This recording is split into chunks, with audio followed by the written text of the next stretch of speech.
Beetroot biryani எப்படி சூப்பராக டேஸ்ட்டாக டக்குன்னு செய்யலான்னு செஞ்சு காட்ட போகிறேன்.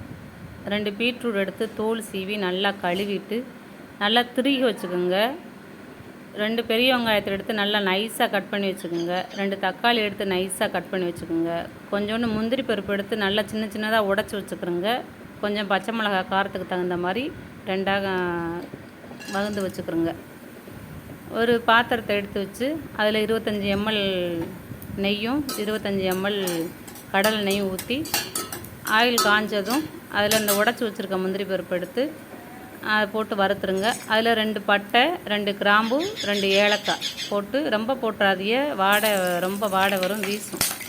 போட்டு நல்லா லேசாக வறுத்துட்டு அதுக்கடுத்து பச்சை மிளகாயை போட்டு அதுக்கடுத்து இந்த வெங்காயத்தையும் போட்டு கொஞ்சோண்டு சால்ட்டு நைஸ் உப்பு போட்டு அதை நல்லா வதக்கிக்கிறோங்க. ஒரு நல்ல அரை வேக்காடு வெங்காயம் வெந்துடணும். கலர் கொஞ்சம் மாறினதுக்கு பிறகு கொஞ்சோண்டு இஞ்சி ஒரு துண்டு எடுத்துட்டு ஒரு 4 பல் வெள்ளைப்பூடையும் அரைச்சிக்குங்க. அரைச்சி அதில் போட்டு அதையும் நல்லா பச்சை வாடை போகிற அளவுக்கு வதக்கிக்கிறோங்க. அதுக்கடுத்து தக்காளி நைஸாக கட் பண்ணி வச்சுருக்கோம்ல, அதையும் போட்டு நல்லா கொஞ்சோண்டு சால்ட்டு போட்டு நல்லா வதக்கிடுங்க. அந்த தக்காளி நல்லா வதங்கி அந்த சாரெல்லாம் இறங்கி நல்லா கரைஞ்சிடணும். தக்காளி கரையணும், அப்போதான் அது டேஸ்ட்டாக இருக்கும்.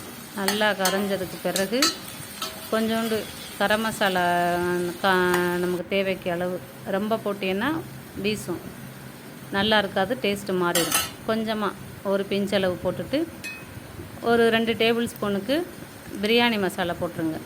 ரொம்ப போட்டுறாதையே, கொஞ்சமாக தானே போடுங்க. ஏன்னா இது பீட்ரூட்னால ரொம்ப ஒரு மாதிரி இருக்கும்.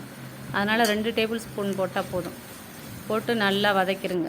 அதுக்கடுத்து பீட்ரூட் திருகி வச்சுருக்கோம்ல, அதை போட்டு அதில் கொஞ்சோண்டு உப்பு போட்டு அதையும் நல்லா அதிலே கிளறிடுங்க. நல்லா கிளறின பிறகு அரிசி ஊற வச்சுருக்கோம்ல, 2 டம்ளர் ஊற வச்சு அதையும் அதில் போட்டு நல்லா பீட்ரூட்டோட அந்த இதிலே ஆயிலே வதங்கட்டும். வதக்கிட்டு அதுக்கு தேவையான அளவு தண்ணி ஊற்றிடுங்க. தண்ணி ஊற்றி அந்த அரிசி பீட்ரூட்டு எல்லாம் மூழ்கிற அளவுக்கு தண்ணி ஊற்றிட்டு உப்பு ஃபஸ்ட்டு போட்டிருக்கோம், இது மறுபடியும் பார்த்துட்டு கொஞ்சம் உப்பு பார்த்து போட்டுக்குங்க. கரெக்டாக போட்டுட்டு அந்த எல்லாம் மூழ்கிற அளவுக்கு வச்சு நல்லா கிளறிட்டு அப்படியே சிம்மில் வச்சு மூடி வச்சுருங்க. மூடி வச்சுட்டு பார்த்தீங்கன்னா இந்தளவுக்கு தண்ணி பூரா நல்லா உஞ்சி அந்த அரிசி இதெல்லாம் மேலே நிற்கும். அந்த சமயத்தில் நல்லா கொத்தமல்லியை சின்ன சின்னதாக கட் பண்ணி ஃபுல்லாக தூவிட்டு அப்படியே சிம்மில் வச்சு மூடி வச்சுருங்க. மூடி வச்சுட்டு ஒரு 10 நிமிஷம் கழித்து எடுத்து பாருங்கள். இது கொஞ்சம் பீட்ரூட்னால கொஞ்சம் தண்ணி விட்டுட்டே இருக்கும், கொஞ்சம் சொத சொதன்னு தண்ணியாக இருக்கும். அதனால் கொஞ்சம் பார்த்துக்குங்க. 2வது ரொம்ப ட்ரையாக விட்டியனாலும் நல்லா இருக்காது. பீட்ரூட் சாதம் கொஞ்சம் ட்ரையாக இருக்கவே கூடாது, கொஞ்சம் நசநசன்னே இருக்கணும். அதனால் பார்த்துக்கிறங்க. கொஞ்சம் தண்ணி இருக்குது, மறுபடியும் ஒரு 10 நிமிஷம் மூடி வச்சுருங்க. அதுக்கடுத்து பார்த்தீங்கன்னா நல்லா தண்ணியெலாம் இழுத்துருக்கும், ஆனால் கொஞ்சம் சதன்னு இருக்கும், நசன்னு இருக்கிற மாதிரி. உதிரி உதிரியாக இதில் இருந்துச்சுன்னா நல்லா இருக்காது பீட்ரூட் ரைஸ். அதனால் நசன்னு இருக்கிற மாதிரி இந்தளவு போதும்.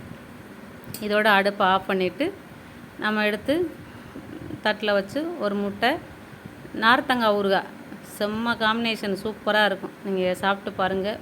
பாய்.